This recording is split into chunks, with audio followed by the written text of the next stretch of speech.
From the beginning of the war, I made it clear that Israel will act against all those who attack us. This is why earlier today, I asked the Israeli cabinet to back my decision to strike against the Houthi targets in Yemen. The port that was targeted is not an innocent port.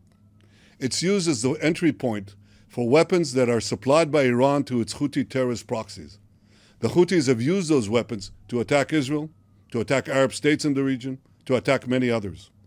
This strike comes in direct response to the killer drone attack yesterday that killed one person and injured several others 100 yards from the U.S. consulate in Tel Aviv. But the aggression of the Houthis goes well beyond that single attack. Because for the past 8 months, the Houthis have launched hundreds of ballistic missiles, cruise missiles, and drones against Israel. The only reason those attacks have not caused a greater loss of life has been the defensive measures taken by Israel and its allies, which together have intercepted hundreds of projectiles. I would like to thank the United States, Britain, France, and other members of the International Maritime Coalition that was formed to repel Houthi attacks. But the drone attack that struck Israel in the early morning hours yesterday shows that more than defensive action is needed to curtail the Houthis. Offensive action is also needed. It's needed to ensure that Iran's terror proxies pay a price for their brazen aggression. For over half a year, the Houthis have not only attacked Israel, they've also targeted the ships of dozens of countries traversing the Bab el-Mandeb Straits. This is a maritime corridor through which some 30% of the world's maritime commerce flows.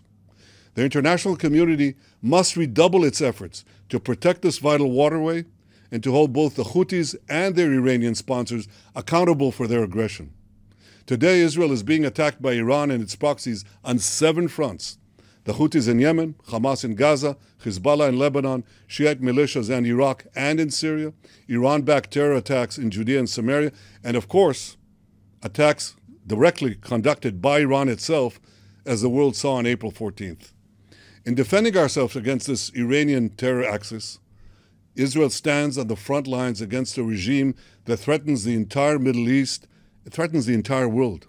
This is why all those who seek a more secure and stable Middle East should fully support Israel's action against this terror axis in Yemen, in Gaza, in Lebanon, and elsewhere. And to Israel's enemies, I have a simple message. Do not doubt Israel's determination to defend itself on every front.